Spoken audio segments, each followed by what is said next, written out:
Hello, listeners. I'm Timstradamus, and may thy knife chip and shatter. Ooh, I love the Dune movie. And joining me as always is my talented and beautiful co-hostess, Voyse. Good morning, Timstradamus, and welcome to all of our listeners. Well, I don't really have a Dune joke for you, although now you're going to have me hunting for one later. Let me go ahead and give you another joke. You know why ghosts like an elevator? Because they don't have to use it? Because it always lifts their spirits. Wow. Do you know why elevator jokes are just so good? Why? Because they work on many levels. You're silly. For new listeners, Voyse and I enjoy reading and talking about stories from the internet that are interesting, funny, and dramatic. Because of our love of stories, we've come together and created this channel to share with you those experiences. And hopefully give you some food for thought. Well, Voyse, Well, Timstradamus, it's that time again. it is. We have another shout out to make. We do. Welcome to the Tea Club, Grand Turtle Master. Wait, Grandmaster Turtle.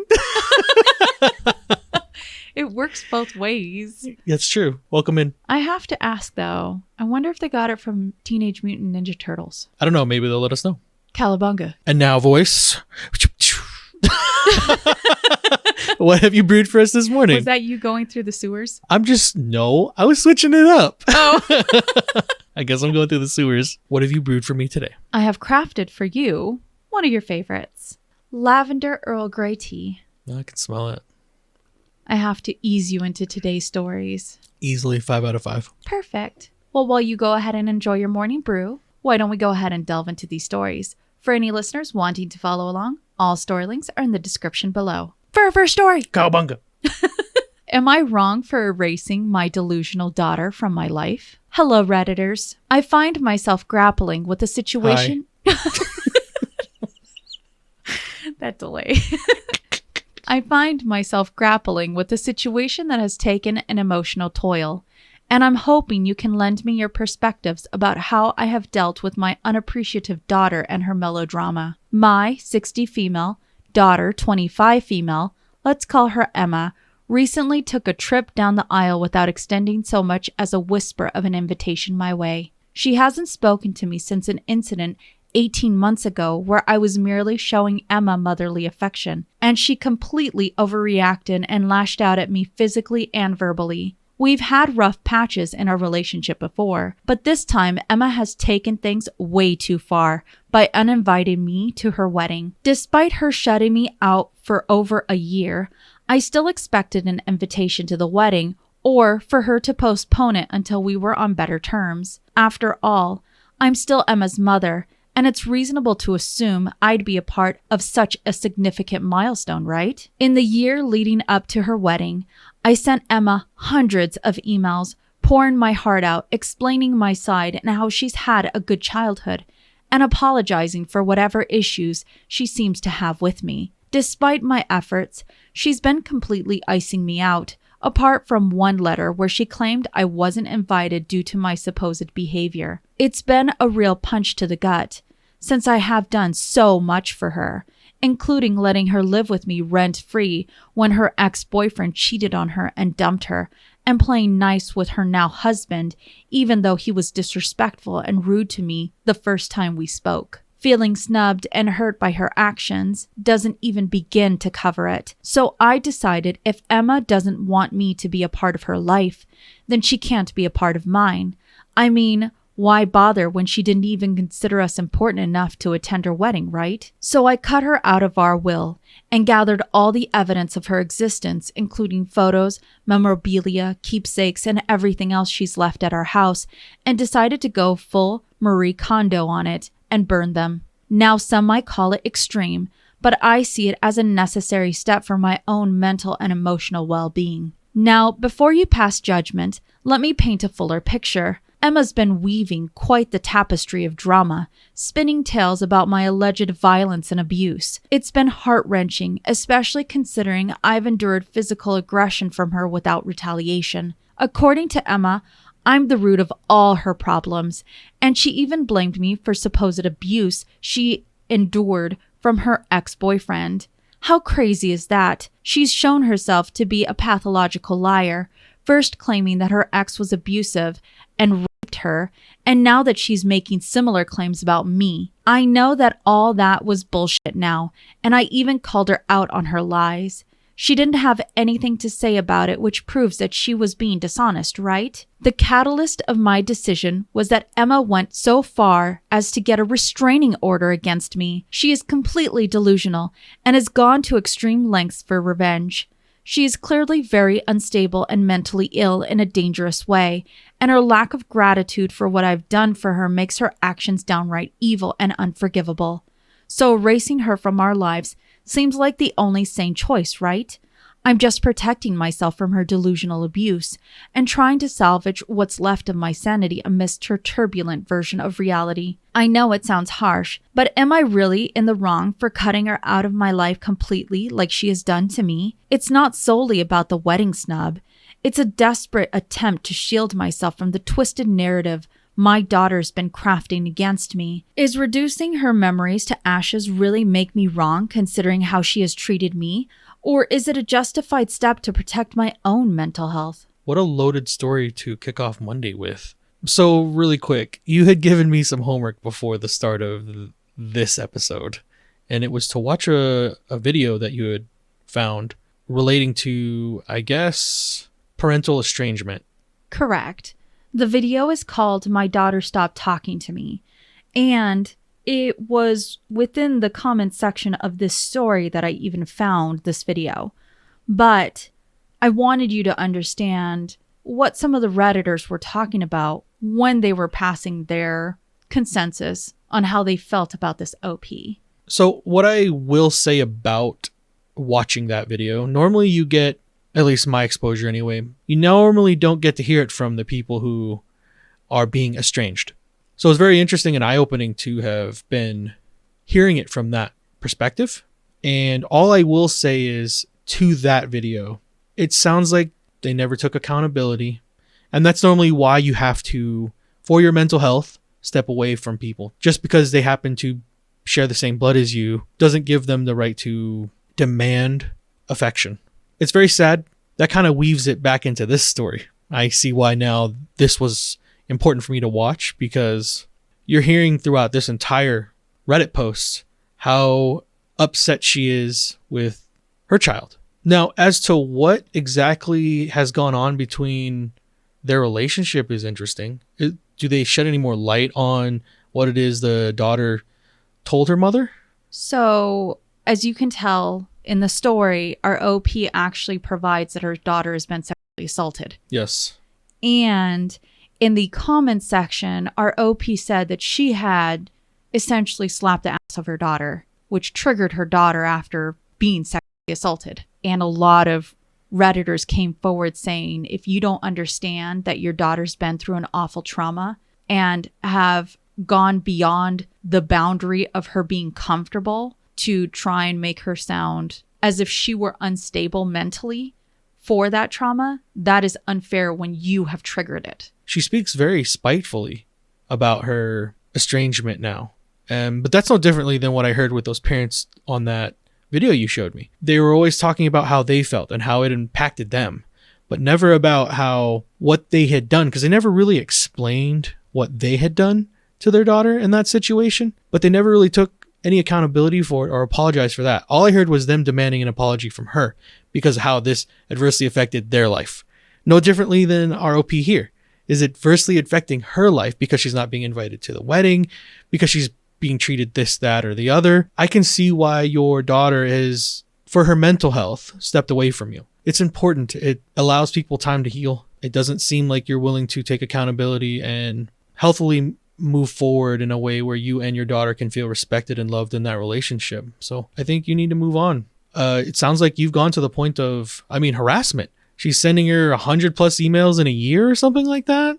Correct. You've passed the point of no return. Just understand that there are consequences for the actions we take, especially with our kids. And if you believe that your kids owe you something simply because you were raising them, because that's your job as a parent, using items that you've bought them or the shelter you've given them or the food that you've fed them, using that as a string attached to a relationship is small-minded. And it will get you in the situations that I watched with those two parents in that YouTube video. They were like, all these things that we've done for her. She should feel appreciative that we've done those things and we gave up our life. No, you didn't. You chose that life. You had the kid.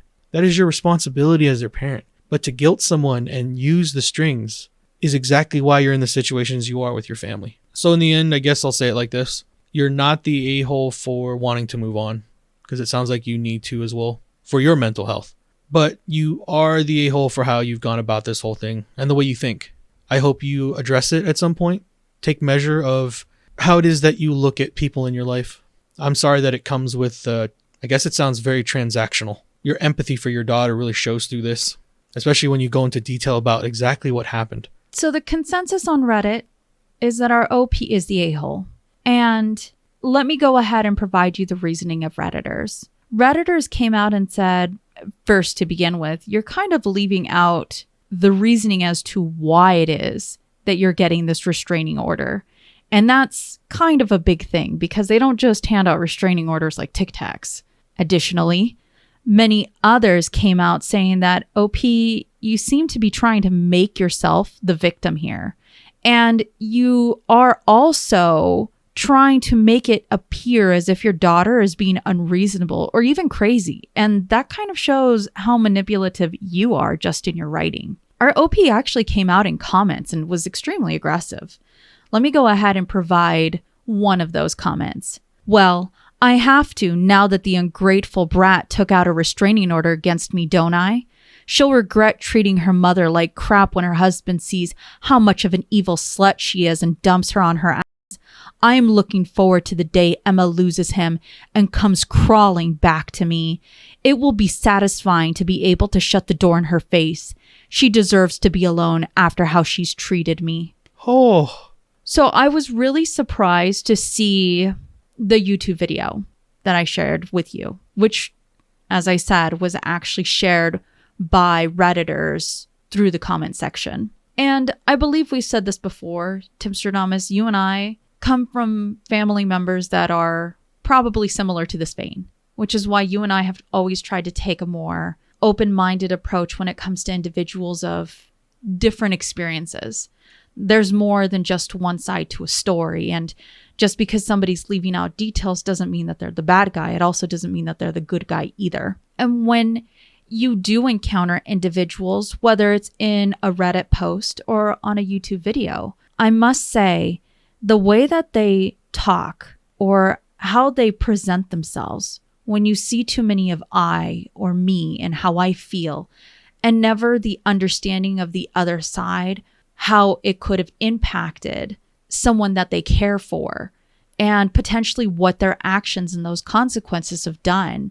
When I don't see or hear that inside of a post or video, it has me questioning how much of a narcissistic person that person truly is. This actually had me really going down a rabbit hole, such as finding out that 1 in 5 parents actually regret having kids. 1 in 5 parents actually believe that their child is truly ugly. Ugly so much so that they try and find the blame on anyone else for the reason why their kid to them doesn't look beautiful. And I find that very odd to place such expectations on, for me, what I see is a child. Unfortunately, just because you become a parent doesn't mean you're a good person. I think it goes back to that saying, all kids deserve parents, but not all parents deserve kids. That's actually very true. I find it funny because I found this one joke, and I really was trying to find a really good parent joke. And actually, there are a lot of parent jokes that are very, very mean, not really funny to me. And here's this one that I think kind of goes in line with these two that you and I have talked about. How many moms does it take to screw on a light bulb?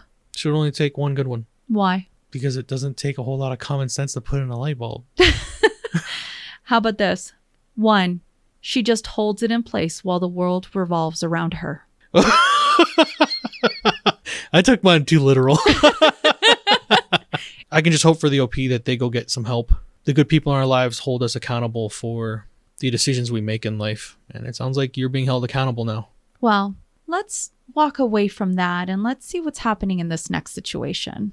For our next story, Am I the a-hole for not kicking out my brother while he was staying with me and my girlfriend? Back in August 2023, my girlfriend, 35 female, and I, 32 male, let my brother, 28 male, stay over at our apartment for a little bit. My brother used to be somewhat troubled. He is a recovering drug addict, and he struggles with social skills. With that being said, his life has improved vastly ever since 2022. That year, he went into therapy for his addiction, and he has recently started grad school at a top university. He's coming out of his shell, which is awesome, and he just keeps improving.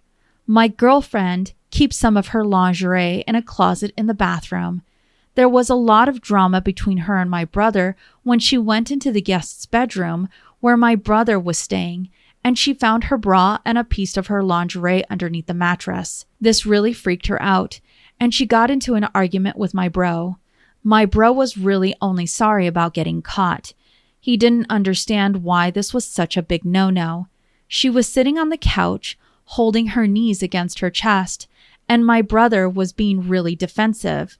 He was pushing back so hard against my girlfriend that she started crying and asking him, "What the f*** is this?" Of course, I was upset at him too, but while my girlfriend wanted to kick him out, I told her to calm down. And, it wasn't like he did anything directly to her. If she didn't find her underwear underneath the mattress, then there would have been no problem. It was heartbreaking because before this whole incident, my girlfriend used to be so close with my bro. The next day, I went out and bought a lock for both the guest bedroom and my girlfriend's bedroom, and I spent the day installing the locks while my brother was out. I figured that this was sufficient enough security. Looking back, it was an awkward, uncomfortable situation, but it wasn't really the kind of thing that would get my brother on a list. The way I thought about it was, if nobody found out, then would it have hurt any of us? The answer is no. Edit to add, because of my brother's past issues, I am very, very compassionate towards him. I've learned a lot from his troubles, and I've learned to be more patient and understanding towards his particular needs. Also want to add that I work for a contractor for the US government, and my job requires a security clearance. Basically, when I'm asked to judge the moral reprehensibility of something that isn't illegal or black and white wrong, I think to myself, would this thing cause the person to be denied a security clearance?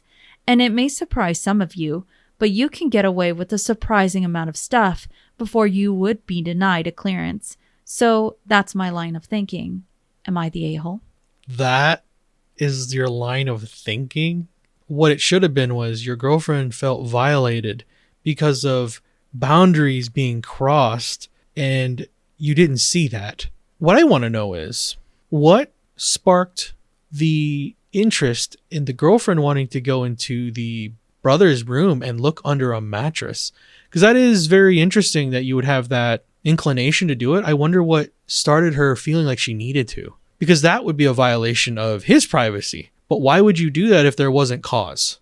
That's very true. If you saw some curious behavior, such as someone looking under a bed and you're wondering what they're looking at, or if you notice that there are some pieces of your clothes that are missing and you're wondering where it's gone to, I can only imagine suspicion came through. Well, that's why I don't believe ROP when he says that their relationship between the girlfriend and the brother was great before this. No, it wasn't. There was other things going on apparently, because your girlfriend wouldn't have broken that boundary and went into your brother's room and looked through his stuff. So for that mere fact, you're a gigantic a-hole. You should have taken some measure on that and asked why that situation even cropped up, because that's very important to this. My brother, after he got out of the military, came and stayed with us. Did you ever once think to go check through his things? No, I've never had any kind of suspicion like that. Did he ever give you a reason to do those things to him? Never. So why does this story exist? Because your girlfriend was given a reason and you look past it. I can understand that your brother has gone through some stuff. I'm super happy that he's kicked his addiction. It sounds like he's moving up in life. But on that other hand, it also sounds like you've learned how to not hold him accountable. And that will only hurt him in other relationships going forward in his life. So you failed on two fronts. You failed on protecting your girlfriend because she broke down in tears trying to defend feeling violated in her own home. And then you failed with the relationship with your brother because he believed it was okay to go steal things that didn't belong to him. So you're an a-hole, OP.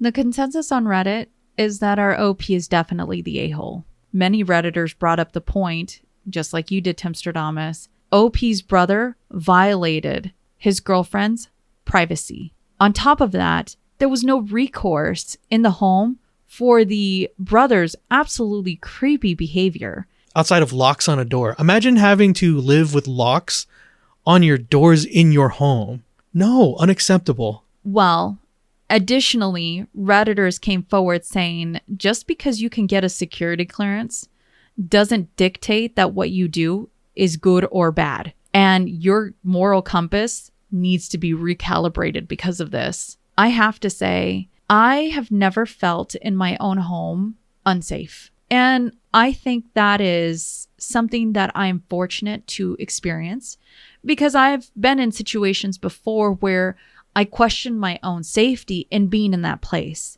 But never in our home, Timstradamus, have I ever felt as if my privacy and my safety are ever at risk. I have to point out, at least for me, how hard his brother was drilling into OP's girlfriend to have her cry and ball up the way that our OP is describing, and why our OP did absolutely nothing to protect his girlfriend from that type of aggression. Oh, because his moral compass says, oh, you can get away with this and still get a clearance, so this is good. That's really bad. All it points back to is not being able to hold someone accountable. Well, that story is really bad. Let's go to our next story and see what you think about this one. Am I the a-hole for cutting my mother-in-law off because she told my daughter she hoped I had died when I was taken to a hospital? I, 30 female, was in a car crash. I had to be cut out of the car. I wasn't seriously injured though, thankfully, but the other person unfortunately wasn't doing too well, from what I saw before I was taken away to the hospital. I was told to stay in hospital overnight to see if I suffered from a concussion. I rang my husband and told him what happened. My mother-in-law got the incidents mixed up when he dropped off our daughters, 6 and 11, to my mother-in-law while he rushed to see me. Next morning, my husband brought our daughters to come while I was waiting to be discharged. Upon seeing me, my 6-year-old bursted into tears and said, "I don't want you to die." I comforted her and said I'm not dying and I was very lucky. She then said Granny said she hoped I die so that them and my husband can come live with her. Me and my husband were shocked, and my 12-year-old confirmed she heard her say that. My husband said he was going to ring mother-in-law. When he came back in the room, he looked furious, but didn't say anything until after we got home, and he said mother-in-law denied it, but after he kept pushing, she ended up admitting it. But she said she didn't mean it. I thought me and her were close, but I guess not. I'm incredibly hurt. She would want that, and said I wanted me and the girls to go no contact with mother-in-law. I told him he can have a relationship with her, but I don't want me and the girls to have one with her. My husband said he supports me. He then rang mother-in-law and told her what I said. She didn't take it too well. She came to our house crying and saying it was a misunderstanding, and she didn't mean it, and that we were taking it the wrong way. My husband asked, "What did you mean then?" She just got hysterical and started crying and saying she always wanted daughters, but my husband was the only child due to her not being able to have any more after him, and that the girls are more like her daughters than granddaughters, and she wasn't thinking properly when she said that to our 6-year-old. She got so worked up that my husband had to take her home. When he got back, he said he didn't know she felt like that and asked did I still want to cut her off. I said yes. He said okay and didn't argue, but it's been a week now and he is still very quiet and hasn't said much about what happened, and now I'm starting to feel guilty and wondering if I did take it the wrong way and being the a-hole. Am I the a-hole? So this is pretty straightforward. I don't believe you're an a-hole. You had something said to your 6-year-old that your then 12-year-old corroborated, that the story was true, that your mother-in-law said she hoped you had perished in a car accident so that way they could come live with her. That's some pretty interesting, not to be mixed or misunderstood words. There's no misunderstanding. Why would you say those things to a child? Your mother-in-law sounds very unstable. I think the good thing for you is you didn't give your husband a toxic ultimatum. Pick your mother or us. You're still allowing him to have that relationship with his mom. Good for you for not doing the whole ultimatum game, because I know a lot of people would stretch to that and not allow their partner to have that relationship if they so chose it with their parents. Even if it is heinous like this, it should not be your place to put that wall there. It has to be left up to your partner. I can't stress enough that choice is important. Agreed. I do not believe you're the a-hole.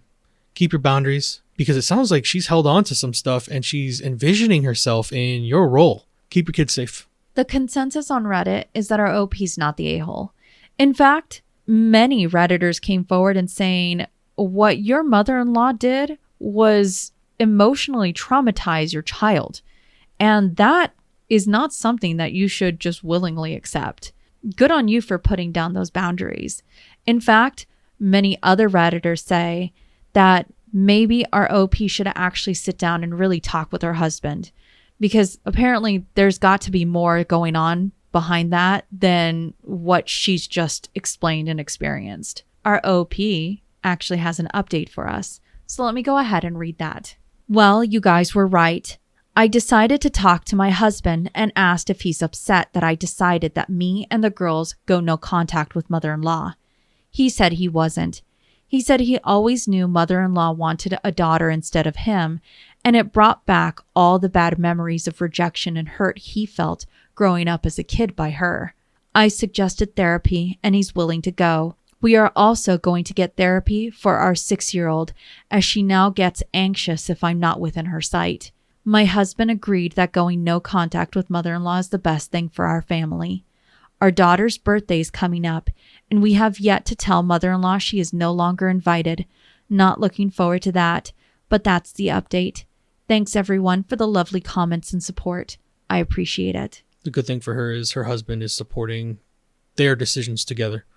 And through that, they'll find the strength to deliver the message to the mother-in-law. I believe so. But let's go ahead and go up to another update from our OP. There's another one.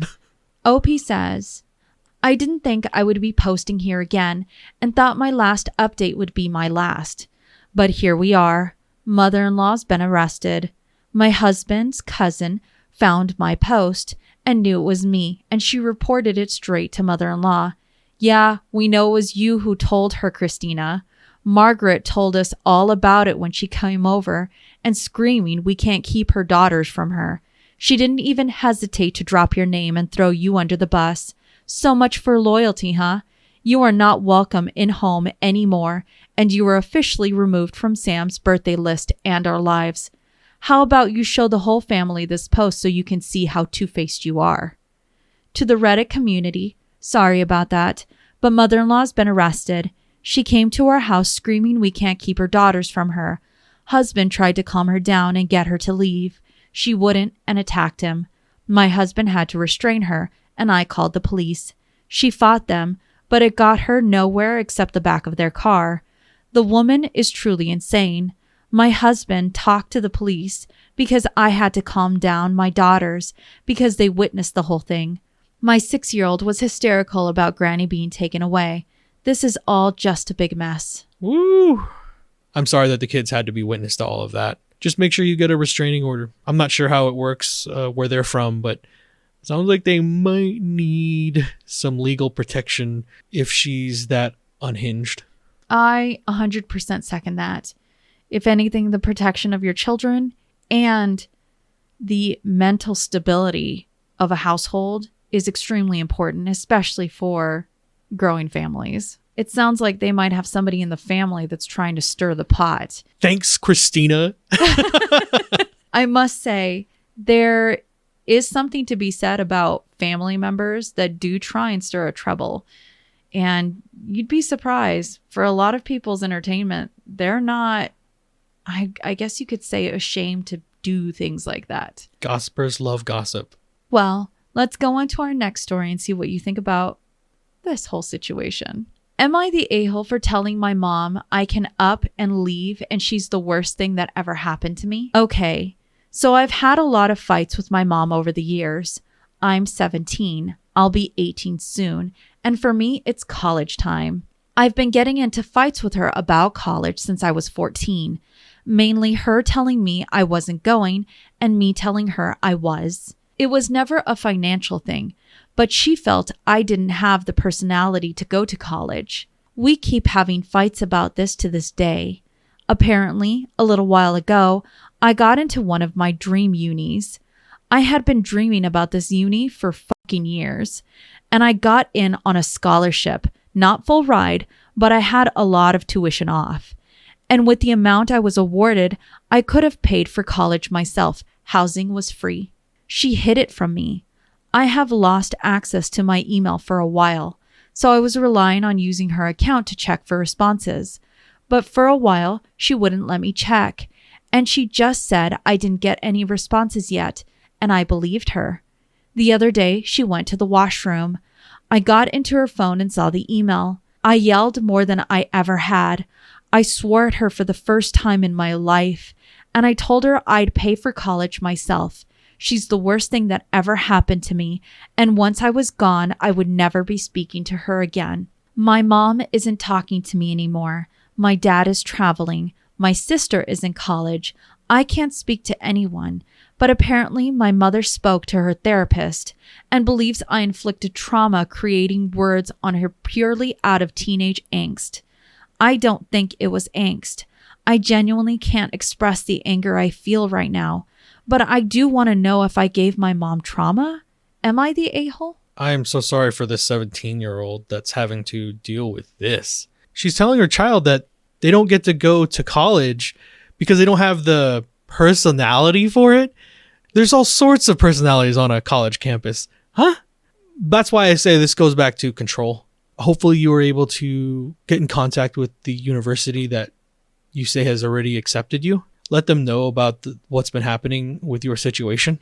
And then have that email changed to be forwarded to you instead of to your mother's email. Don't believe that you owe your mother, an abuser, anything outside of a goodbye. And even then, you probably don't even know her that. There's a lot of bad parents in this story. You're not the a-hole, OP. Well, the consensus on Reddit is our OP is not the a-hole. In fact, there were a lot of Redditor parents that came out to support OP. They provided words of encouragement as well as advice with getting more scholarships to help with the financial gaps. There, I think, is something to be said about the support of a parent to someone who feels like they don't have a parent that supports them. And our OP really did seem grateful when it came to the advice of most Redditors that came out trying to help them figure out what they need to do. So inside the comment section, let me go ahead and read one of OP's responses. Hey, thank you so much. I usually don't yell so hard when I get mad, but I think I'll learn. I wanted to provide context because I realized my post doesn't explain a lot. Hey. I accepted the offer from her phone before she took it back. After I originally made the post, I made a second Gmail account. I just got back from school. My counselor said she would contact my colleges, but she isn't sure if she will contact my mother or not. And no, I don't want to contact my dad. He's busy at work. I'd rather not. That's a whole other situation. If anything, from the way that OP makes it sound, is that they really can't trust or rely on their parents the way that you would hope a child would, especially considering that one parent is clearly trying to sabotage any sort of attempts that they have regarding their future. Well, see, what's weird is the other sibling is in college. So what's the difference? Where's the hang up here where you have one kid off to college, but the next one you're telling them that they couldn't possibly fit in on a college campus because of their personality? Especially when we're not talking about being a financial issue is what they've said. The story has you pondering the motivations for the mother. I'm not quite sure. However, in the comments section, OP said that her mother has never done anything like this before. And their biggest worry is that their mother would send an email to the college that they're trying to get into and potentially sabotage their acceptance into it. I'm certain there was more things that our OP has missed along the way. I don't think you just go from arguing with your kids since, I guess, 4 years back when they were 14 to all of a sudden sabotaging their chances in getting to their dream university. That just seems like a big leap for me. In my mind, the only thing that I can stem it up to is desperation. If your kid's not listening to you so much, there are some people that would continue going that one step beyond in order to feel as if they're in control. That is very savage. I'm sorry for the OP, but it sounds like through this, they've been able to get some needed advice, and hopefully they can forge a future going forward. Well, I hope OP gets into their dream college. Let's go to our next story and see what you think about sleeping arrangements. Am I the a-hole for causing a family rift over my nieces and nephews sleeping in my bed? Hello. I usually lurk on the subreddit. I, female 22, live with my parents. I'm the youngest sibling, and all my other siblings have moved out a while ago, so it's just me and my parents. I buy all my own food, and I do my share of housework, and I pay rent. Back in October, I went on a 3-day trip with some of my friends. When I came home, my bed had food stains and crumbs in it, and lots of my belongings were moved around or on the floor. My parents explained that they had my nephew, age 4, sleep in my room while I was gone. I explained that I don't mind my nieces or nephews sleeping in my bed when I'm not home, but that I don't appreciate coming home to my room being a mess and my bed being dirty. I tried to be as calm as possible, but I think it was pretty obvious I was irritated. My parents told me to lighten up and that I am overreacting and that it's just my baby nephew. Last month, I went on a weekend trip for my coworker's bachelorette party, and once again, I came home to my room being messy, and I even found not one, but 2 very chewed up pacifiers in my bed and more old food. I was very annoyed, and I told my parents that I'm really not okay with this, and that I wish that they'd at least wash my bed sheets after the kids had been in my bed. They once again say I'm overreacting. They called me a control freak and a neat freak. They even got my sisters involved and said I'm being a baby about my nibblings using my bed when I'm not even home. No one in my family is on my side, and they think I'm being childish. This escalated when my sister, female 31, called me to talk about the situation. She lectured me and said that it was my parents' house and they can use the space how they like. And she said I'm acting like a spoiled brat, and that if I was her child, she'd kick me out of the house. I fired back on her and asked what on earth I'm paying rent for then, if not for my space. Am I the a-hole? The no boundaries family. Seems like we have a lot of them today. No, you're not the a-hole, OP. You said it yourself, and this is where the crux is for me. You pay rent. End of story. If you are not paying rent, then sometimes you do have to give a little bit. But even then, people not having respect for your space and your things should show you a lot. Because you're not even saying they can't sleep in the room, right? You're just saying, please clean up after them. Is that really that difficult to understand? Do you really have that little respect for your sister? Because in their mind, they're all looking at her as the little sister. That she's privileged and she's asking too much. Really? None of you have respect for her. I would definitely, because I don't know her situation. She's 22. My bit of advice is save up and use this to your advantage. My understanding is that they're not going to adhere to even the most rational requests, which would be just to clean up after yourselves. So save up and get ready to move out at some point. The consensus on Reddit is ROP is not the a-hole. Many Redditors came forward, and exactly as you pointed out, Timstradamus, a person's private space needs to be respected, especially considering that OP is paying rent. There's also an additional line to saying that you're trying to refer to someone as overreacting and calling them a neat freak. It goes beyond the norm to your parents just being disrespectful to you as a person. Now, there was one commenter that said, look, you might be paying rent, but what kind of rent are we talking about? Is it like a token rent? Are you talking just $100 a month? Or is it something more? Our OP actually came out and answered, so let me go ahead and read the responses. OP said, I'm outside the USA, but just for the record, with the amount I'm paying my parents, I could rent a room in a shared apartment or house. It's definitely not a token amount. Additional comments from OP is, nothing in particular has stopped me from moving out. I just haven't. I usually get along with my parents and enjoy living with them as an adult. I'm single and don't spend a lot of time at home as I'm usually working or going out, so I guess I haven't had a driving factor to make me want to leave. Don't get me wrong, this situation has me thinking about moving out, and I could afford to. I would just say to the person that was like, this is a token amount, back to what I had referred to earlier, regardless of whether or not it's $0, $100, over market price, regardless of what that is, what that number actually is, you still should be respecting people. If you're saying that I'm not going to at least listen to you and clean up after messes that are made in your room when you're not there, when someone else is sleeping in it, please figure out what it is that's going through your head that makes you believe that you're allowed to treat people like that. So why would that even matter if it was a token amount of money? I think for a lot of parents, they have a difficult time transitioning from being a parent of a true child, like little child, to being a parent of an adult. No matter what, your children will always be your children, but their roles in life as they get older and mature, that also has to change as your child grows.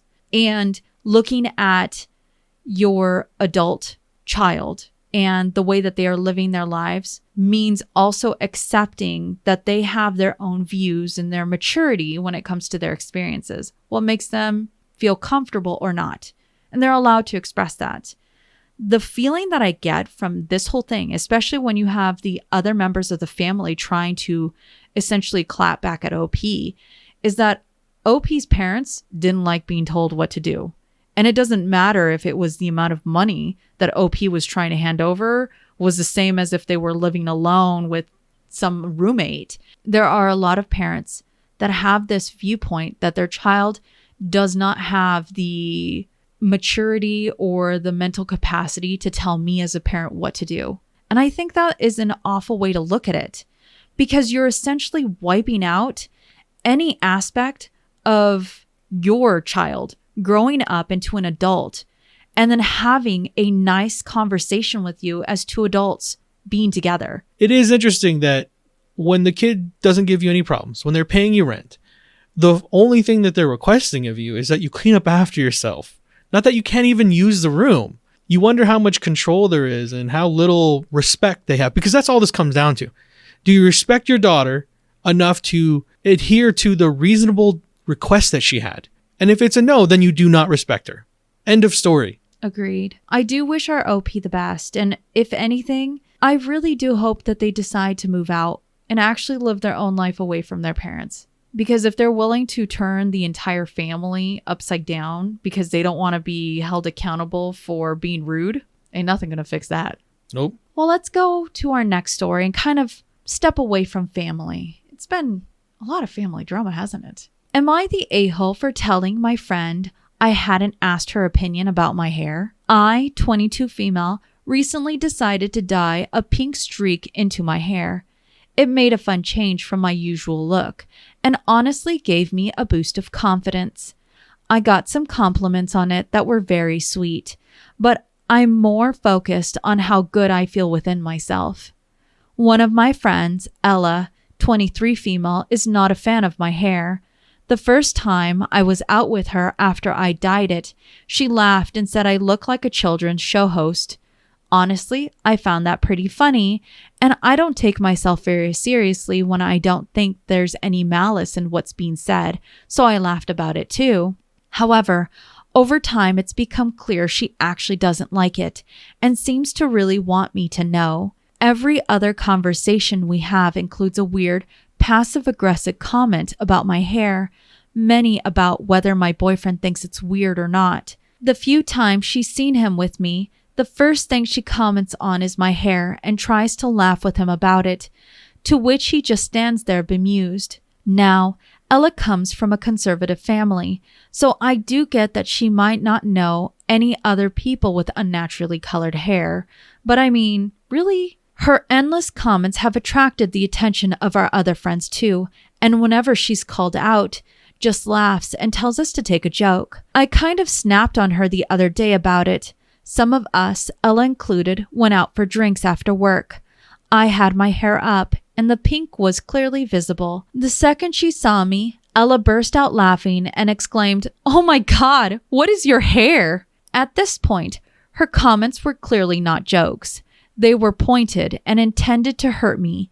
In as level a voice as I could, I looked her dead in the eye and said, "Ella, I didn't ask your opinion about my hair." Her smile immediately faded, and she left, blaming me once again for not being able to take a joke.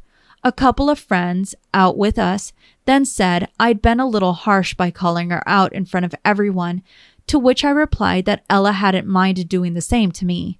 The rest of our friends agreed with me, with one even saying they would have spoken out much sooner if they were me.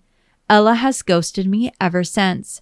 I think she was in the wrong for her comments, but were those friends right about me being harsh by calling her out like I did? Should I have been more discreet or something? Am I the a-hole? I'm going to file this under fuck around and find out. No, you're not the a-hole. Sure, you could have taken her to the side, or there's always better ways to go about how we handle situations. It's never what happens to us, it's how we react to it. But this has been happening for a minute in her life.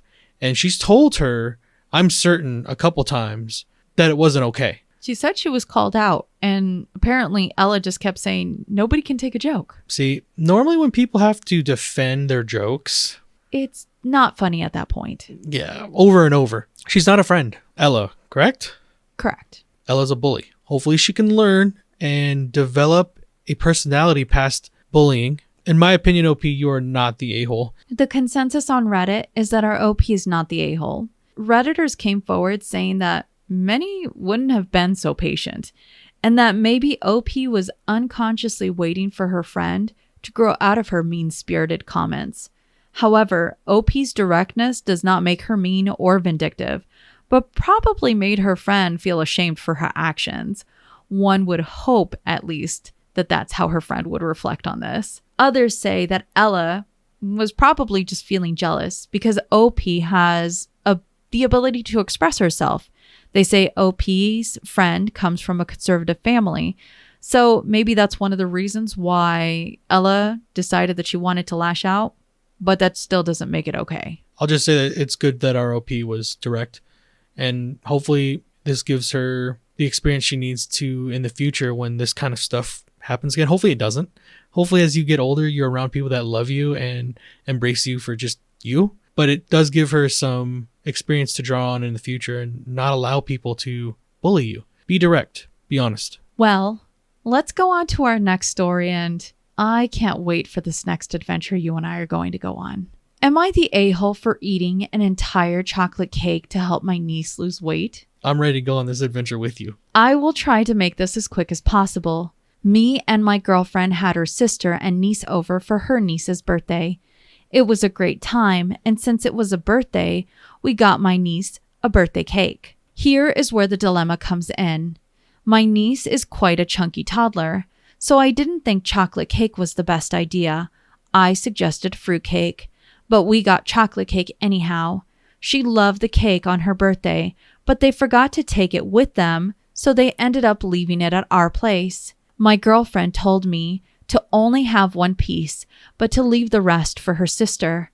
Since I don't want her niece to be so chunky, I thought we were doing her a disfavor by giving the cake back. After 2 days, my girlfriend was going to drop the cake off after she got home from work, but I decided I had a better idea that would help everyone. I ate the entire cake before my girlfriend could get home so that our niece wouldn't be able to have any more of it and gain weight. Does that sound like a dick move? Yes. Was it done unselfishly and for the good of my niece? Yes. I didn't want to eat that entire cake because I am overweight myself, but I unselfishly ate it all so my niece could lose weight. My girlfriend got really pissed at me and told me I am a selfish pig, which is funny because I was actually being the exact opposite. I also got zero sympathy when I was basically sick the rest of the night with a huge stomach ache.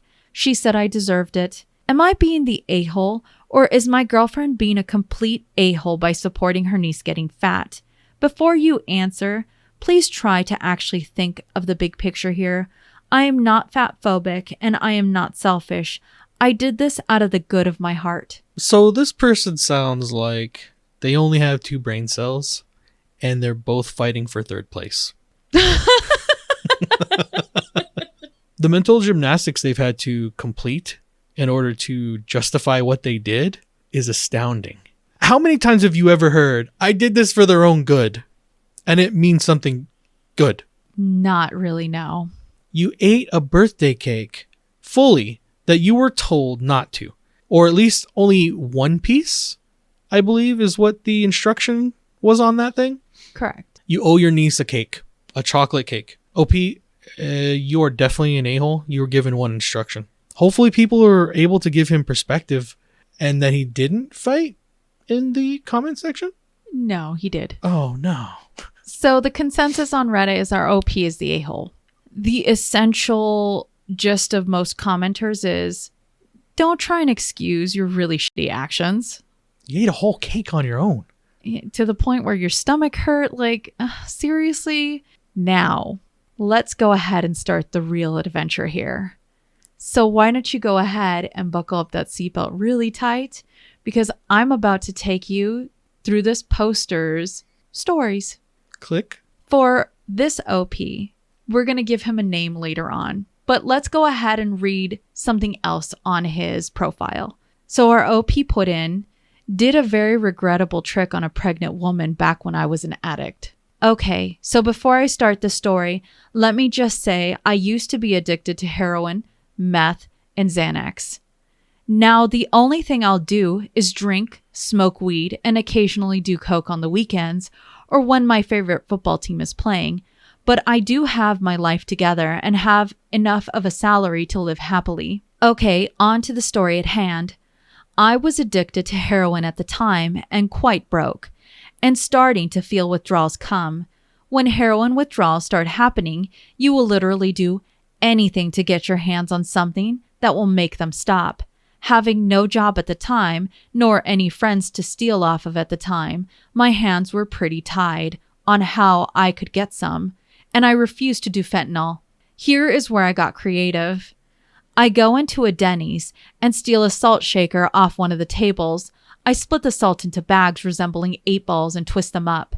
Since I wasn't a dealer, I didn't have anybody to rip off, but I did know a pregnant junkie, and she had trouble acquiring drugs consistently because apparently her regular dealers didn't like selling to her while she was so pregnant. I get into contact with her and tell her I have a few 8 balls of coke.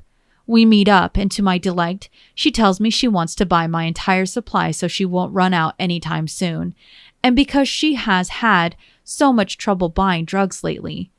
The part that I feel really, really guilty about is that she pawned off a stroller given to her by family members in a baby shower to get enough money for this purchase. Since I was experiencing heavy withdrawals at this point, and she was offering me hundreds of dollars, I grabbed the money and ran out of there as fast as I could before she realized it was salt in those bags. I feel absolutely awful about her pawning things meant for her baby to get the fake drugs I was selling, but this was a long time ago. Another confession is that half of me also feels good about this because I wasted her money on fake drugs, probably preventing her from getting real drugs that could harm her baby. This wasn't done unselfishly, but I went up a few $100s while also preventing a baby from harm, so there is a positive side to it.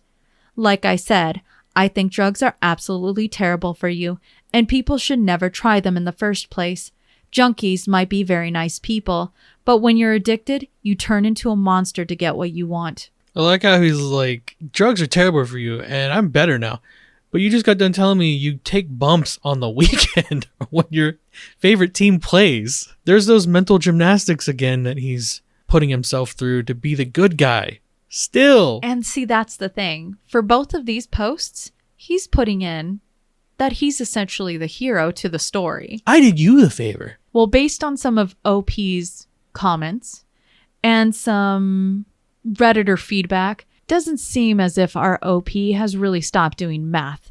So essentially, a lot of Redditors come out calling him Meth Man, which is how you and I will refer to him going forward. Okay. Just for ease. Because I have other posts from this Meth Man that I think were Very interesting and absolutely wild. So let me go ahead and give you the next post from Meth Man. Hostile work environment from my coworkers and my boss. Can't stop making jokes at my expense about my relationship. How do I proceed? Hello, everybody. I'm a 33-year-old working at a blue-collar job with a pretty large crew. Anyways, we get along fine, but recently my girlfriend came to pick me up, and she's really mature but turning 19 in less than a month, so we have a decent age gap. Ever since that day, I have been getting berated with insults and jokes, some of them completely lacking humor and just being insulting. It's gotten to the point now where my boss is even making jokes about it, calling me a cradle robber in front of the crew. It's funny because most of these guys seem to be projecting their insecurities on me and are jealous of the amazing relationship I have. Anyways, I'm literally getting insulted constantly, including the boss. So I was wondering, how much can I sue them for? Am I able to sue them for a hostile work environment? If everyone in the workplace was making fun of a guy who was dating a morbidly obese woman, I feel like he'd have grounds to sue. Can someone please help me out with this dilemma? My girlfriend doesn't even want to pick me up after school anymore because of how negatively these guys reacted. I'm so sick of being judged for finding true love.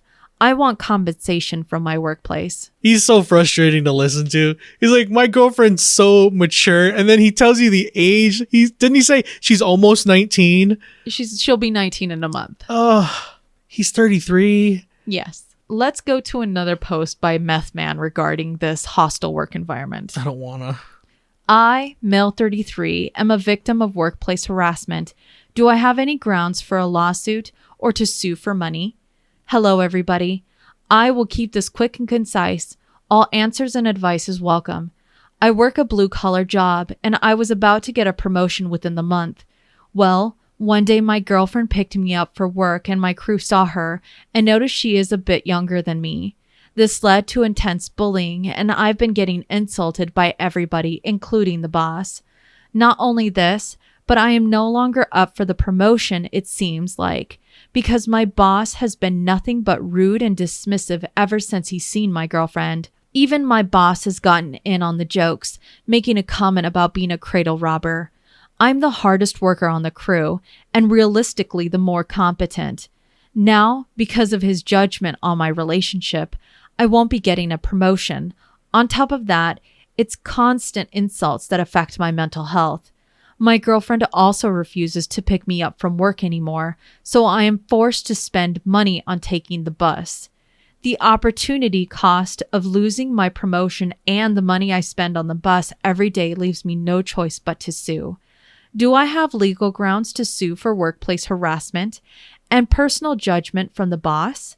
Please let me know what I can do in this situation to resolve it and get me in contact with a cheap lawyer who does really good work in the expertise of workplace violence. P.S. Please try to give me a solution that will not result in me getting fired because I need this job. Why don't you have access to a car? I mean, I get it. He said he's trying to work himself back from his addiction. So obviously you don't have access to many a thing in your life, but he says he's getting paid a good amount of money to continue some of his addiction, right? Coke on some weekends. Yeah, that's not free. So why isn't it that he has a form of transportation outside of a bus? I hope, by the way, that most of our listeners could hear the sarcasm when I had said that, because I wasn't sure if I emphasized that enough, and I'm not sure. Okay, so he never filled us in on why he's using his teen girlfriend to drive him to and from work, and then has a complaint about it because now he has to take public transportation because she's uncomfortable with the reality of the situation. From how our OP made it sound in the comment section, it was easier. Now, the only thing I will say as far as what he's feeling at the workplace, fine. If you feel like you're being harassed, then you need to take that up with HR. Just because they're in a relationship that I don't agree with doesn't mean it's okay to be harassed. I don't agree with any of this story. He's one of the biggest wiener jackets I think we've ever had on this channel, but that doesn't mean that I'm condoning the fact that he's being harassed at work. Well, one of the terms that comment section called him was and I quote, dick fuck. And then OP slapped back saying that's the lamest insult anyone could have ever come up with, to which other Redditors came forward and called him a dumb fuck dick fuck. That had me laughing pretty hard when I read it. Now, I know everybody's getting so curious about Meth Man and what he's doing. Let me go ahead and summarize some of the other posts that I was reading to his essentially blogs of life on Reddit. OP wanted to buy his girlfriend a horse for her birthday.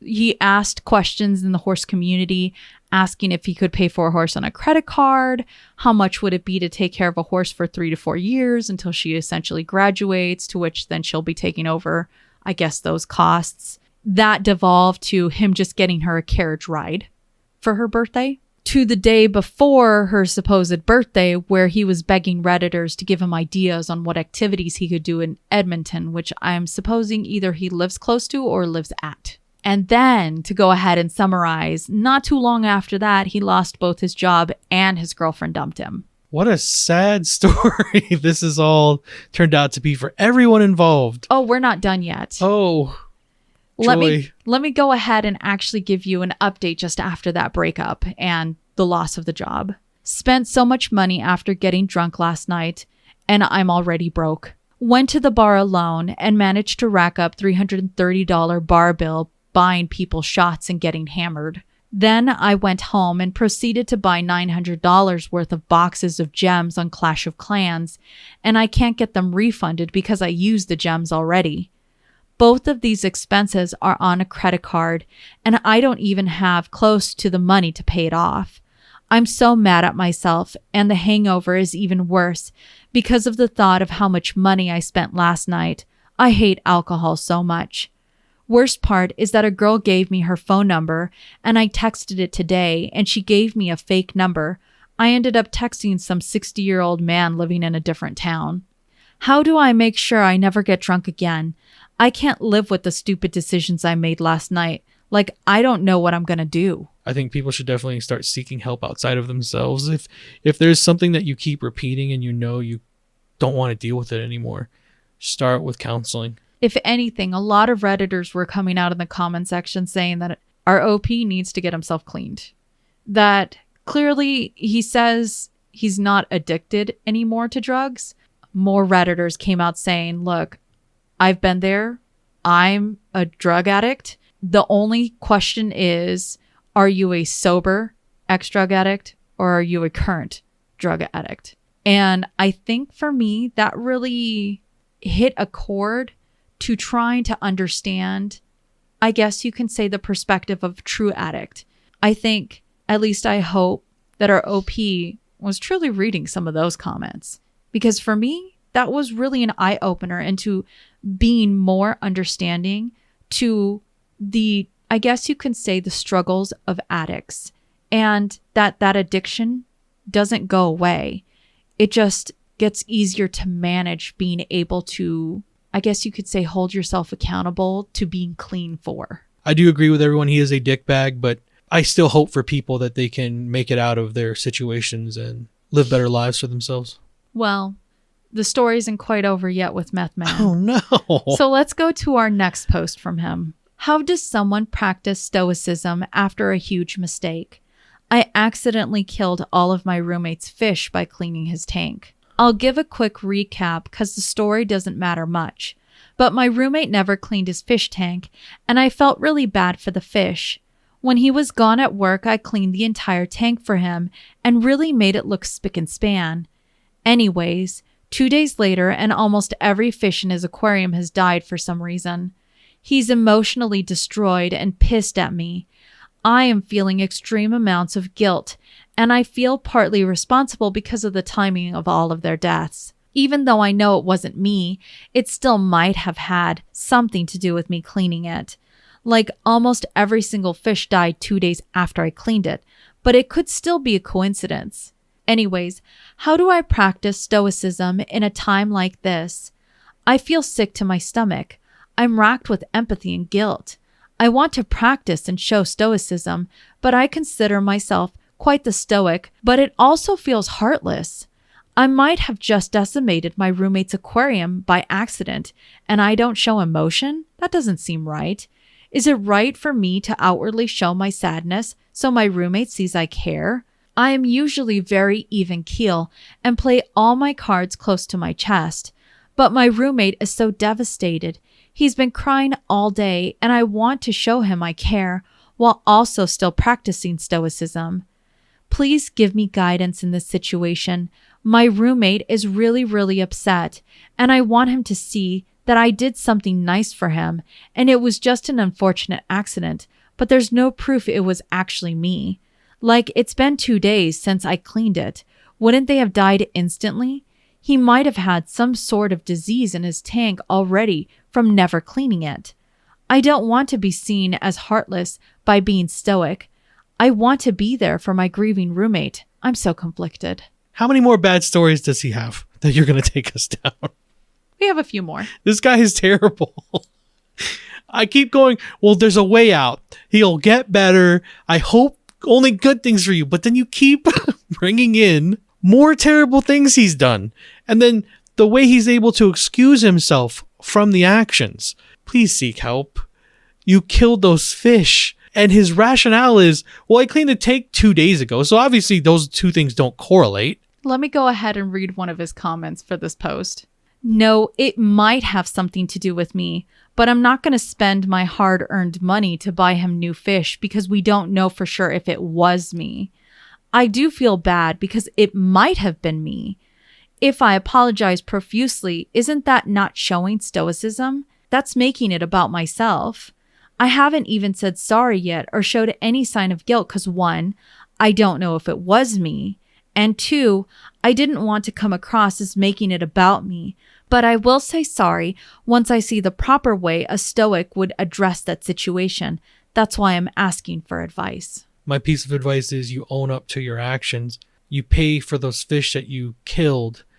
The thing is, even if you pay for them, you're not going to fix the hurt. He had an attachment. Those were his pets. No matter what you do, you can't fix this. But you can start with apologizing, owning up to what you did, and then paying for the fish. Well, let's go on to another post by Meth Man. Ex-girlfriend won't give my items back that I left at her place. How can I get them back legally? My girlfriend left me a few weeks ago and hasn't responded to any texts or calls since then. The problem is that I have left multiple expensive items at her place and I need them back because I am really tight financially. Yesterday, I waited outside her dorms all day until I finally ran into her outside the building and demanded to get my stuff back. First of all, this wasted 10 hours of my day just because she wouldn't respond to texts or calls. Even worse, she said absolutely not because she originally had bought the items for me and wants to keep them now that we're over. She's claiming that since she paid for them and they were left at my house, they're hers. It's extremely frustrating and I need the items. Will the police help me get into her dorm and take my items back? Or can I sue her? It's not like the items are worth thousands of dollars, but a few hundred I could pawn them off for would really help me right now. Usually, I wouldn't care about a few $100s, but losing my job a few weeks ago has put me in a desperate position. She bought the items, but gave them to me as gifts for my birthday and our 6-month anniversary. The items include an electric shaver, a nice pair of shoes, a backpack, and a pipe. It's funny because I bought her an iPad, a very expensive promise ring, I'm talking over $1,000, and a $300 makeup bag for our 6-month anniversary, but she also refuses to give that back. So what the fuck is the problem with this person? This is practically stealing. Is there anything I can do legally, or do I have to solve this myself? Please let me know, guys. I'm in a real tight bind at the moment. He's a bad person. I'm not defending that. What I am saying is a gift is a gift. And if that does belong to him and you did give it to him, that belongs to him. That's very true. I guess there might be a little room for recourse there, but all he's doing is grabbing it to pawn it because times are tough because he lost his job. And that sucks. I'm sorry that did happen. You can be as big a dickbag as you want. That still doesn't mean I can't empathize with someone who's going through a rough time.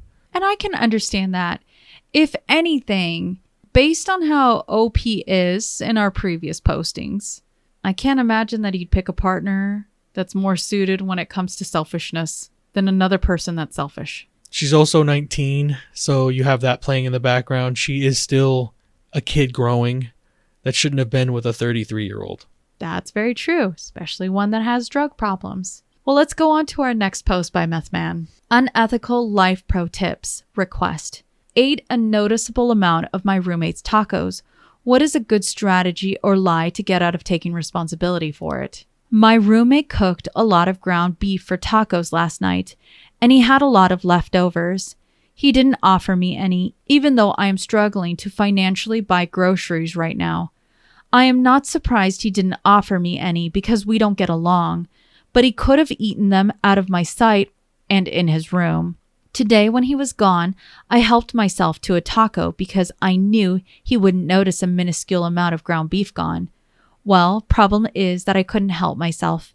I haven't had good food in forever, and I ate another 3 tacos. Now there is like 1/3 of the ground beef left, and it's noticeable. How can I make up an excuse for the missing ground beef without coming clean about eating it? My last resort is going to be to break the fridge shelf and then telling him that it broke when I was putting milk away and his taco meat fell on the ground. Then I threw it out while cleaning up. This is a last resort due to me not wanting to be a dick and break our fridge just to cover up my lie. What is a good lie or excuse or trick I can do to cover up that I ate his tacos? Admitting the truth is not an option, so don't suggest say the truth. He will be home in about 5 to 6 hours, so please, for the love of God, give me ideas quick. Thank you. P.S. Do not suggest that I go buy ground beef, cook it, and replace it either. I do not have the money to be wasting money on groceries trying to cover up my lie. I would typically never do something like this, but I'm extremely down on my luck, and my roommate convinced the landlord not to renew my lease, so he kind of deserves this. A taco never hurt anybody. This is the worst part about him. He knows what the right answers are, but then he goes, don't suggest that. Don't suggest me taking accountability for what I did. Don't suggest me buying it and replacing it like a good person would. We have always said that with people who have come over or stayed with us. If you take something, replace it. I don't really care. That's what it's there for, right? If you're hungry, if it's there, do it, but replace it. And then he goes, my last resort is to break the shelf so I can say 1/3 of the meat is missing and get away with it. You are very unstable. Your maneuvering around obstacles is probably the most interesting thing about you. I'm certain he could convince himself as the beach to buy sand from a salesman. It's just, is there more? There's one more post from Meth Man. So let me go ahead and read this last one. I made a terrible lie yesterday to get out of a problem. I am going to make an intentional effort to always tell the truth, or at the very least, never tell a lie. Yesterday, I messed up pretty bad, and instead of taking responsibility for it, I made up an awful lie to get out of it. I've been feeling absolutely awful about it, and I've been racked with guilt. Why can't I just take ownership and accept my mistake? Why do I need to make up a lie and compound my mistakes? Yes, the lie worked, and I'm out of the situation scot-free, but I need to change my lifestyle, and I need to change it now. I don't want to live in a world where people think it's okay to lie just because it's easier. That's so toxic. How can I work on never telling a lie? I want to take a vow of always telling the truth, or at the very least, just keeping my mouth shut if I can't say the truth. Please give me advice on how I could hold myself accountable and always be honest. Is there any tricks, or do I just decide to do it? Well, you can start with the way you view things, because he says something very telling about his whole perception of life. It's actually a lot harder to lie than it is to tell the truth. Because see, in lies, you have to start keeping up with what the actual truth is, right? We have to keep making more layers to it. And liars tend to only get caught because they can't keep their lies straight anymore. I would argue that that's probably the start to your problem, is because you've somehow manufactured in your head that it's easier to lie. If something happens, you take accountability for it and you learn and grow from it. You don't then compound the issue by learning how to lie on top of another lie. Well, Redditors in the comment section for this one said, first, admit that you lied. Just come clean. 2, go to therapy, counseling, get actual help. 3rd, get off the drugs. Please, for your sake. I don't think our OP is going to learn, because his response to that was, no, I'm going to admit that I lied about a family member dying. Do you realize how fucked up I'd look? From now on, I will not lie, but I'm not going to make up for my past sins. I'll make up for them by deciding to be better from now on. That's the sub we're in. You make life hard for yourself. I'm sorry to hear it. Please take the recommendation. You really do need outside help. I agree.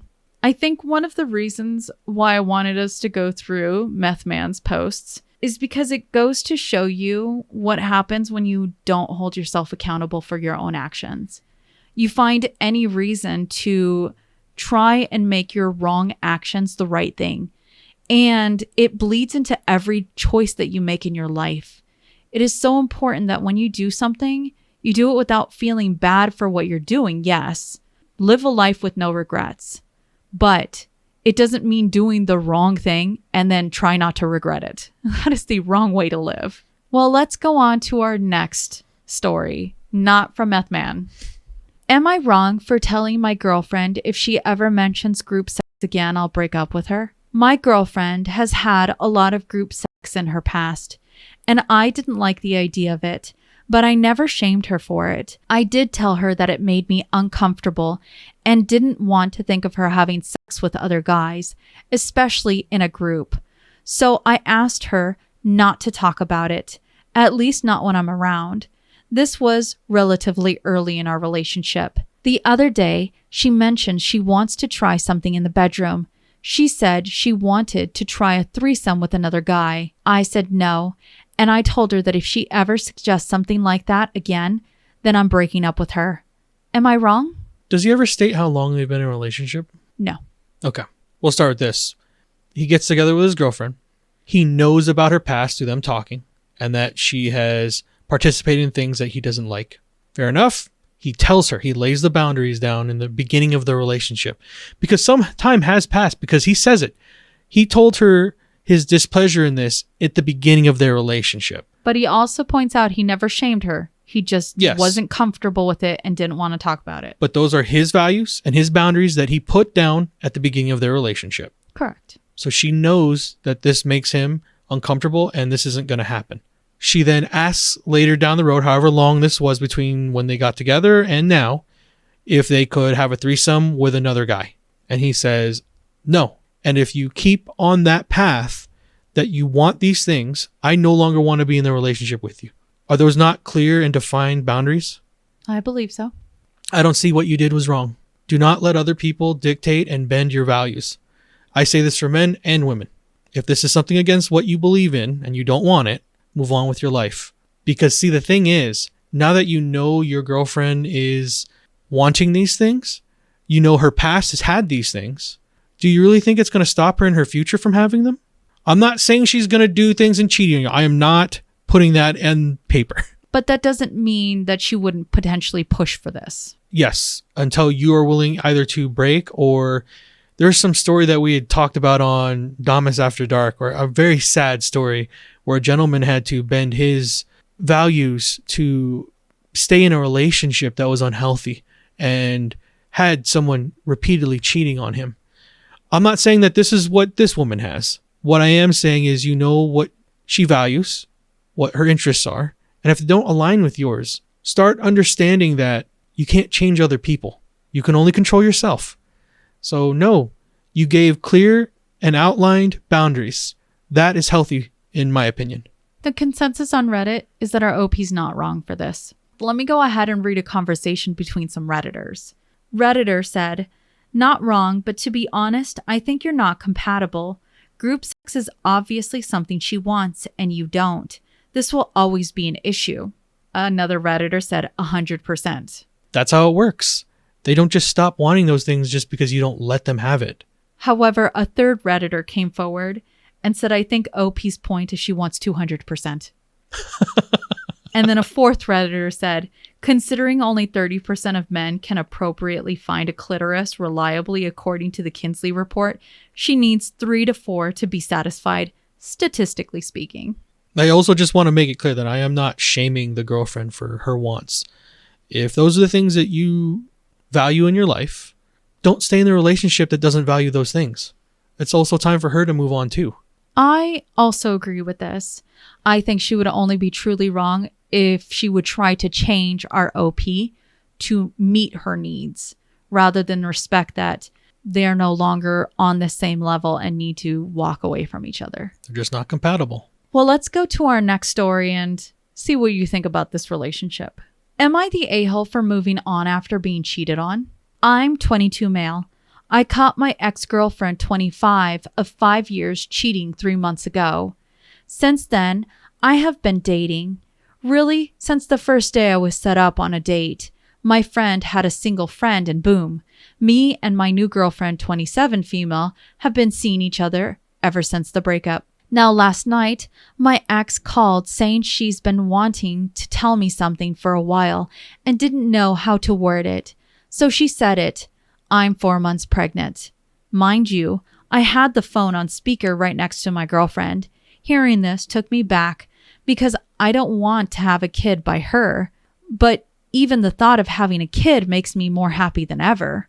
So I told her I'd meet her this morning, and I did. That's when she told me, I think we should try to make something shake between us just for the baby's sake. I agreed, thinking she just meant to be cordial. But she proceeded to ask me if I wanted to come over for dinner later. I told her I'm seeing somebody, and she completely lost her shit, claiming now she doesn't know if she wants me around her baby, saying it's tacky to raise a kid without the parents being together. But just months ago, she was cheating on me. I don't get her. Am I the a-hole? No. Make sure you get the DNA test because she has a very weird way of looking at life. I don't know, and I don't really care how the relationship ended. It ended. That's the end of that story for me. Just because you're not in a relationship with the person that you had sex with doesn't mean you get to be an absent or pushed out parent. That is your kid too, if it is your kid. That's why I say, please go get the DNA test, figure out exactly whose child that belongs to, and then get ready for a courtroom. Because it's very disheartening to hear the ex-girlfriend say, we should be in a relationship because we're having this kid. Let's make this work. That is never a place you want to start with a relationship, is because you're feeling forced into it. That's when relationships fail. I cannot tell you how many times I've heard people say throughout the years, oh, we're giving it a try because she's pregnant. Or we're doing it for the kids. You're actually doing yourself more harm by being with someone you're not compatible with. It's unhealthy. And then for her to get upset irrationally because you've moved on with your life because she cheated on you, you're already seeing where this person is mentally. Yes, I understand it's difficult. They found out that they've been pregnant for like the last 4 months. Life's going to change, and it's hard to embrace that, especially when you're young, because we're dealing with people in their 20s, I believe. But you're not the a-hole. Just be prepared for a fight. I can see this one coming. So the consensus on Reddit is that our OP's not the a-hole. Many of them came forward and said, just like you did, Timstradamus, get a paternity test. Make sure that it's your child. Afterwards, get a lawyer. Get your custody rights and set up support for your child. Make the right steps. If you're excited about having a kid, good on you. But do it for your kid. Don't let whatever messed up feelings that seem to be here, especially at the end, get in the way of you being a parent, as long as that's your child for you to be a parent too. I'm just happy that he is looking at it with a positive view and he can still be a good parent. I agree. And it looks like he's looking forward to it.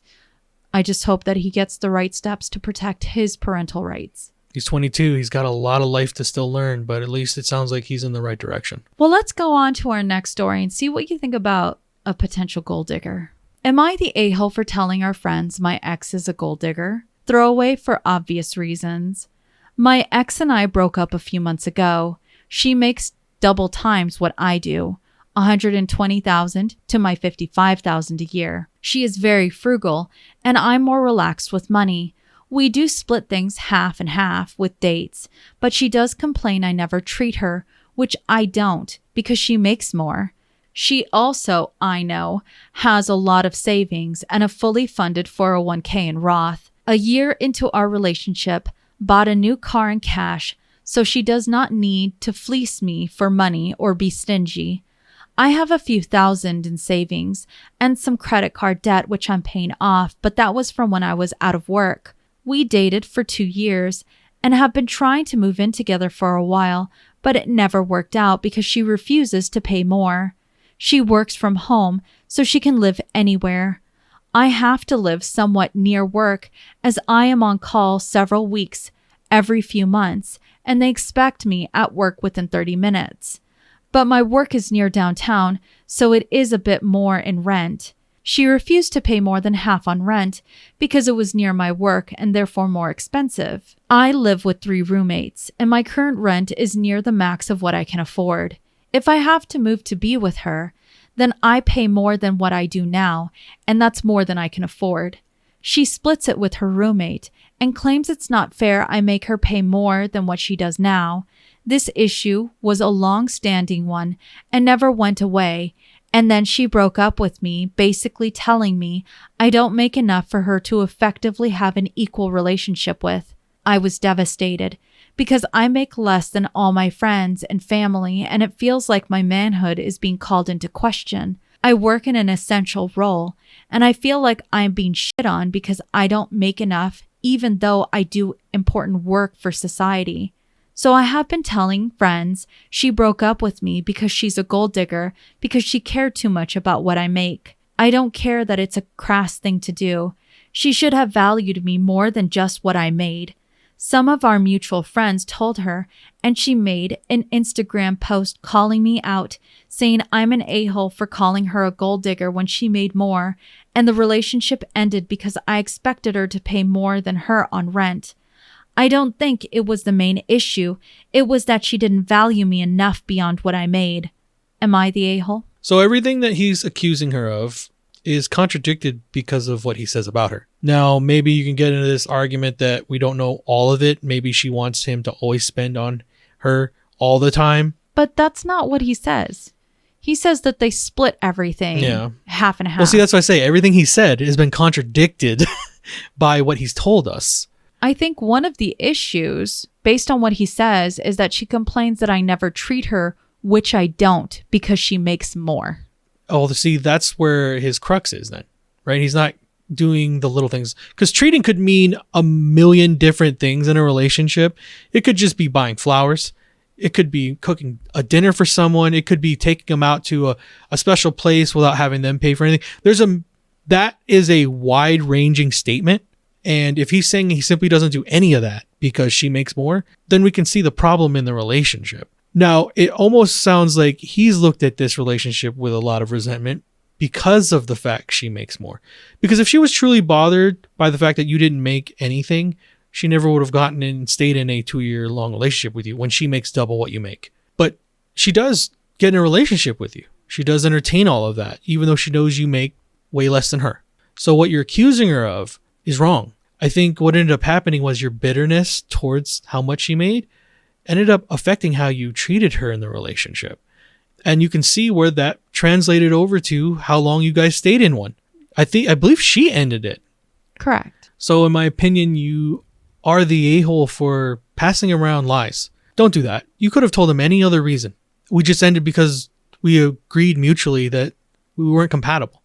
And that would have been the end of it. But you needed to make up a lie to further cement the fact that you resent she makes more than you. And now it came full circle because she made an Instagram post dunking on you to all your friends and family. You need to get over the fact that she makes more than you. And I'm sorry that because of the role you play in society, you feel you should be making more, but don't take that out on other people because this is what's going to happen when you do. So the consensus on Reddit is that our OP is definitely the a-hole. Redditors were coming out and saying, OP, you clearly don't understand what being a gold digger means. In order for your ex to actually be a gold digger, you have to have gold, buddy. And you clearly didn't. Additionally, I have to add my piece to this. You can feel hurt by no longer being in a relationship, but that does not make it a reason to smear someone to others. If anything, in this case, OP is more the gold digger by expecting his ex to actually subsidize what he could not afford. But see, in a healthy relationship, they could have met in the middle on that and worked on it. And that's fine. Except the way that OP has always been talking, especially through his post, is because she makes more. This is what I'm entitled to have. Yeah. You have to pay more because you make more. And for me, that's unreasonable. It's unreasonable when a woman does it. It's unreasonable when a man does it. No matter what, if you can't meet eye to eye, then there needs to be compromise, yes.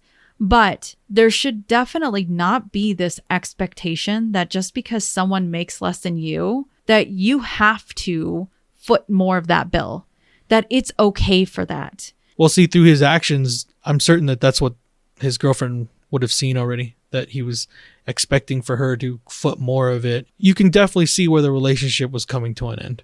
I agree with that.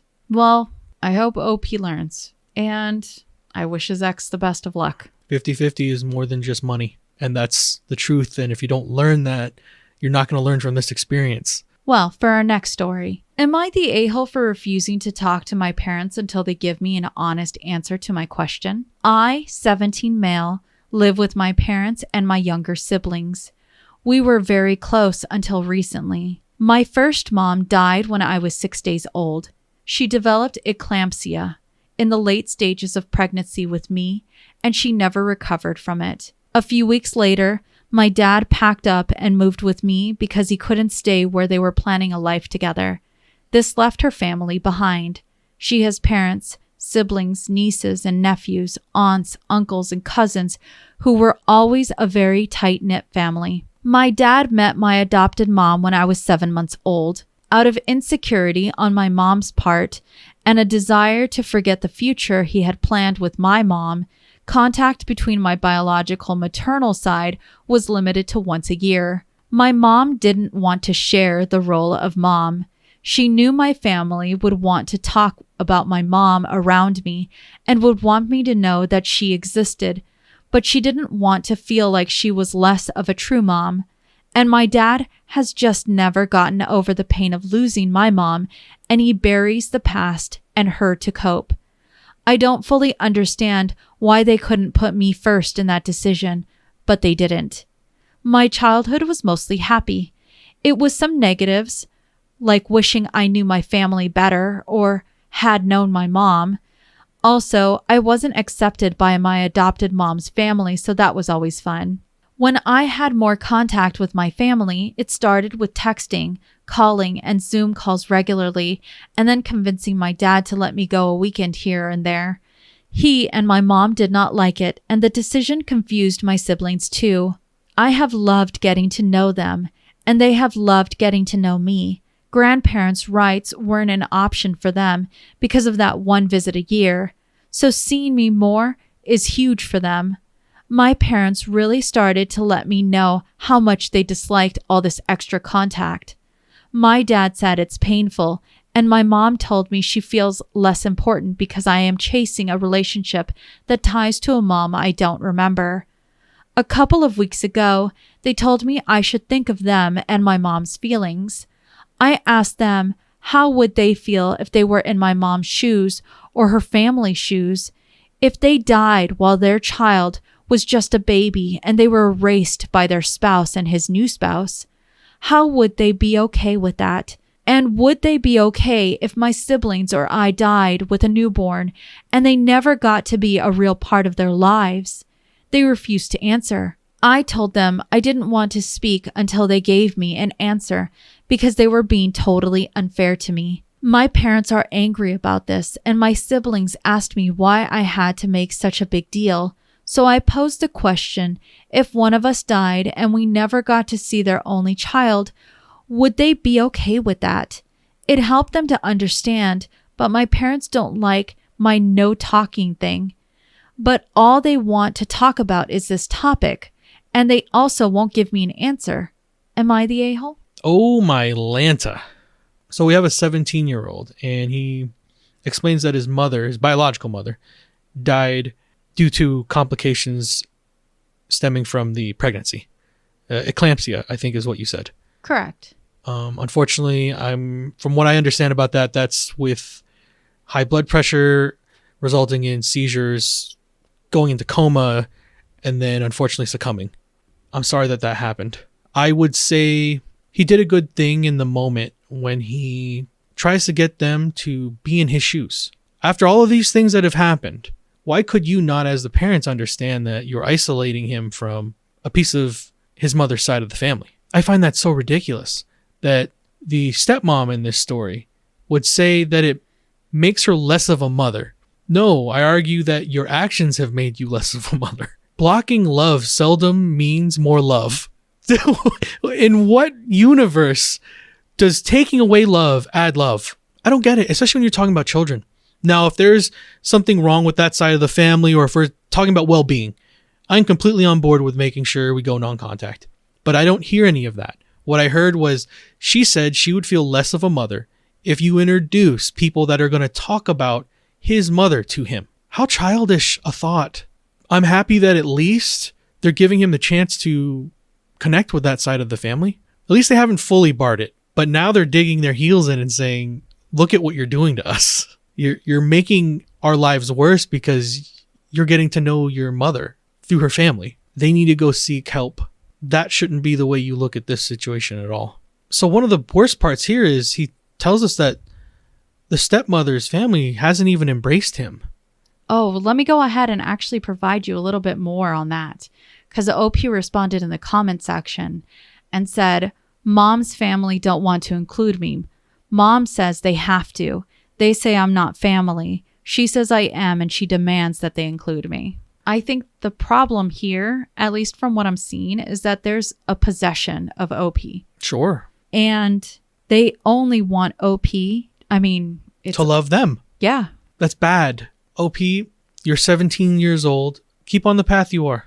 Don't let other people guilt you into not having the relationships that you want in your life. Those are going to be very crucial values that you need to learn now. Because it sounds like the parents that you have in your life going forward are probably going to take those same toxic viewpoints, if they don't get the help, and put those onto other people you bump into in your life.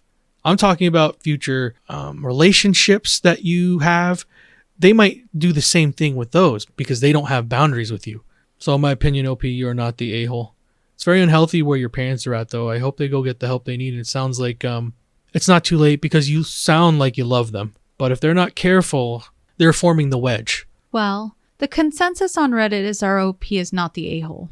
I must say, reading a lot of the OP's comments, I could feel the emotional intellect in how they write and how they compose themselves, and it was refreshing. Let me go ahead and provide a perspective from another Redditor that posted in the comment section. They said, everyone sucks here. You have every right to visit and interact with your maternal family, but it is without a doubt disrespectful to the woman who's raised you for 17 years. Our OP responded and said, it should not be taken that way at all. I can love both, but my maternal family are still a part of me, and so is my first mom. I can love both my moms. He is correct. There is no cap on love. There's no such thing as finite. And for you to put the cap on something like that speaks more about you than it does our OP. Or to be showing that love to others, to be told that your love for your late mother and her family is disrespectful. How unhinged is that type of thinking? I must say, as OP is becoming a young man and soon to be an adult, it seems, at least to me, that he was raised with good values. If based on how I was reading from our OP and the way that they talk, they've got a good head on their shoulders. And to continue to be empathetic, especially regarding their understanding of how their father has coped rather than fully grieve the loss of his first wife. OP is very much aware and respectful, trying to understand rather than blame or accuse his parents. And I think that in any kind of person, especially at such a young age, is rare air. Not to say that that's going to be easy, because it's not. Being understanding and compassionate can oftentimes lead to a lot of individuals trying to change how you view things so that it aligns with what they want. And I think this is where our OP, you can hear that struggle. It's that struggle between what his parents think is right, because based on their experiences and their understanding, they don't want to feel pain, disrespected, or hurt, or have things hashed up that they don't want to deal with. And therefore, their son must conform. Their son is trying to reason rather than accuse and allow anger to be at the forefront. And it's going to be a tough line to have to walk that, especially if his father doesn't want to. It sounds like, at least based on the comments, the moment that his wife passed away, and because of them being raised together, so there's a lot of history with that. His father has strictly just ran away, compartmentalized, put it away, and doesn't want anything to do with it anymore. And that's the end of it. You can't make someone want to rehash any of that.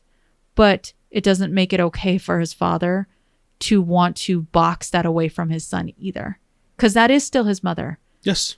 Those are still his family. Him being able to put them in his shoes. Because that's really the basis of every single argument you're ever going to have in life, is can you have other people view it from your viewpoint? And can you also view it from theirs?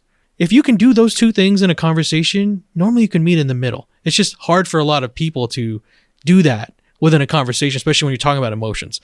But we have it here where they're silent. They're not speaking. They don't have an answer for it. Hopefully they can do some introspection and come out on the other end here, at least seeing what their son is showing. I remember reading somewhere once, having a disagreement is stating two different points of view. Having a fight is when the emotions truly come into play. And I think that's where a lot of people get a lot of things skewed. You can have a lot of disagreements and be respectful. And you can have fights where you don't see things eye to eye and a lot of emotions get into it. And you can still be respectful. I think no matter what, OP's going to have a tough time. I hope that he stays true to his values, because it looks like he's just forming them. And at least in the way that he's forming them, he still has a lot of love for his parents, all of them. And I think that right there is precious. His parents just have to learn that love doesn't have a ceiling, and it's a bastion. You can spread it around, but by being selfish with it, you're going to find out really quick you're going to cut your son off. And I don't think that's what anyone wants here. I agree. Well, let's go on to our last story of the day, and let me see if I can bring it back to something a little lighthearted. Today, I fucked up by creating the most awkward moment between me and my son. I'm a parent who values privacy, but apparently not enough to remember the golden rule of knocking.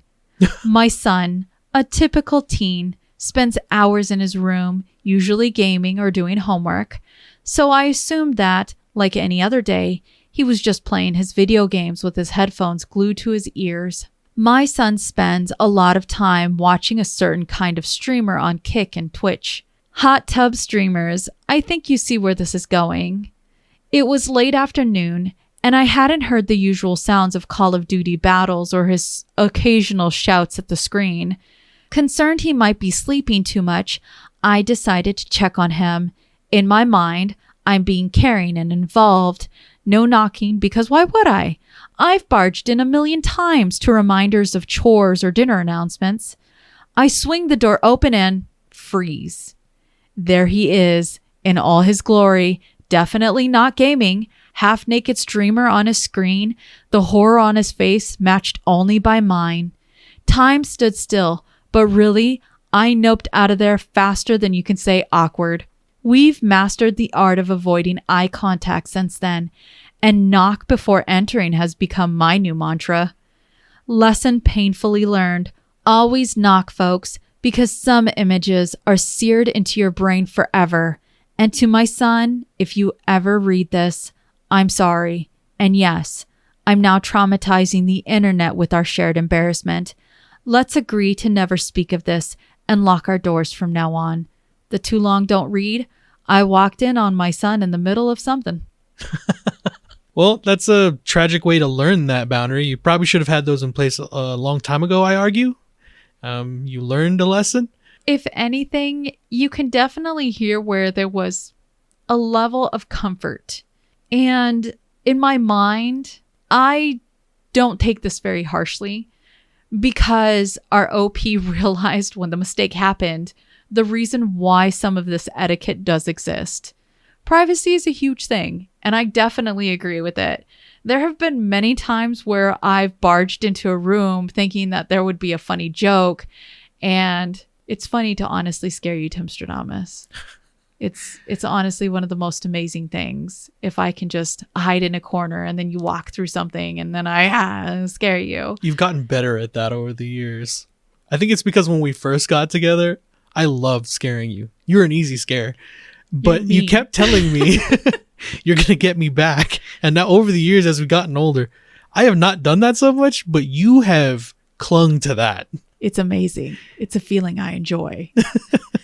But in this case, I can see it as if you're comfortable with someone walking in and it's never been something where you've had to show the etiquette until there's a reason why you're reminded why that etiquette exists. In this case, at least our OP actually cares enough to be knock before you walk. It's just a nice little learning bit for the two of them. I gotta believe that everyone has a story of their parent walking in on them doing something.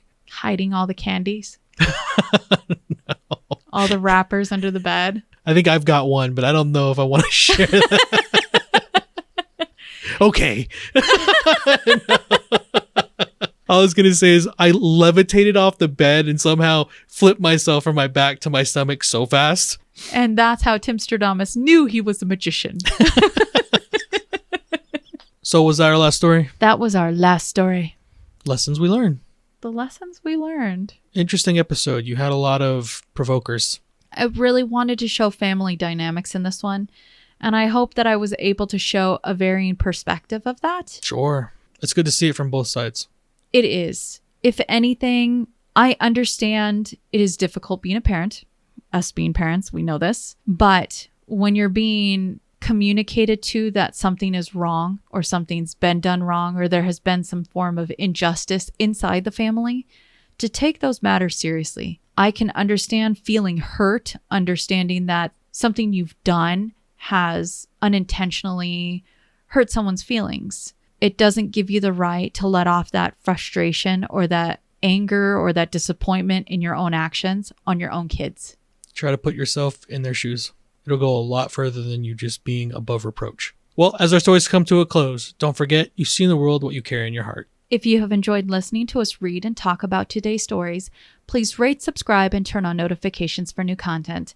We regularly post on Mondays.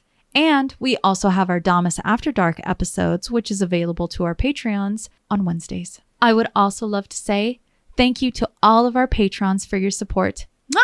Yes, we love and appreciate every single one of you. I'm sorry, I did that in injustice. Our Patreons. As always, listeners, we look forward to hearing your opinions in the comments below. What do you think about the stories today? They were magnificent. And remember, if you post it, maybe we'll see it on the internet. You want to see Dune again? No. Oh, come on. You do. You Yes. secretly do.